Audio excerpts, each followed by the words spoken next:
ഇന്ത്യക്ക് പുറത്തുള്ള ഒരു ഫാമിലി, അവരുടെ കുഞ്ഞുങ്ങൾക്ക് ഭയങ്കര ഡ്രൈനെസ് ബോഡി മുഴുവൻ, അതുപോലെ തന്നെ സ്കാൽപ്പിലും. അപ്പോൾ ഇത് ബോഡി ബട്ടറായിട്ട് ഉണ്ടാക്കി കൊടുക്കൽ കുറച്ച് ബുദ്ധിമുട്ടാണ്. കാരണം ഞാൻ അവിടെ നിന്ന് ഉണ്ടാക്കി കൊണ്ടുവന്ന ബോഡി ബട്ടർ ഇവിടെ എത്തിയപ്പോഴേക്കും അത് മെൽറ്റായി തുടങ്ങി. അപ്പോൾ ബട്ടേഴ്സ് ആൻഡ് ഓയിൽ വെച്ചിട്ട് തന്നെ ഉണ്ടാക്കിയ ഒരു ബോഡി ക്രീം എന്ന് പറയാം, ബോഡി ബട്ടർ എന്നും പറയാം, കാരണം അത്ര തിക്നെസ് ഉണ്ട് ഇതിൽ ഞാൻ 45% വാട്ടർ ആഡ് ചെയ്തിട്ടുള്ളൂ. ബാക്കി മാംഗോ ബട്ടർ, ഷിയ ബട്ടർ, പിന്നെ grape seed oil, then sunflower seed oil. അതൊരിക്കലും നമ്മൾ ഒഴിവാക്കാൻ പാടില്ല, ഒത്തിരി നല്ലതാണ് ഈ ഡ്രൈനെസ് ഒക്കെ ഉള്ളവർക്ക്, സോറിയാസിസ് പോലെയുള്ളവർക്കൊക്കെ. ഇത്രയും കാര്യങ്ങളാണ് ഇതിൽ ആഡ് ചെയ്തിരിക്കുന്നത്. നിങ്ങൾക്ക് ആർക്കെങ്കിലും ഇതൊരു ഫോമിൽ സെറ്റ് ചെയ്തെടുക്കാൻ പറ്റും. ഞാൻ ഓൾമോസ്റ്റ് എല്ലാ കാര്യങ്ങളും പറഞ്ഞു.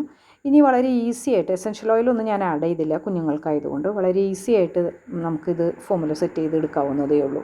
അപ്പോൾ നിങ്ങൾക്ക് ആർക്കെങ്കിലും അറിയുന്നവരോ അല്ലെങ്കിൽ താല്പര്യമുള്ളവരുണ്ടെന്ന് വെച്ചിട്ടുണ്ടെങ്കിൽ ഫോമുല ഒന്ന് കമൻറ്റിലിട്ട് കഴിഞ്ഞിട്ടുണ്ടെങ്കിൽ കറക്റ്റ് ചെയ്ത് തരാം.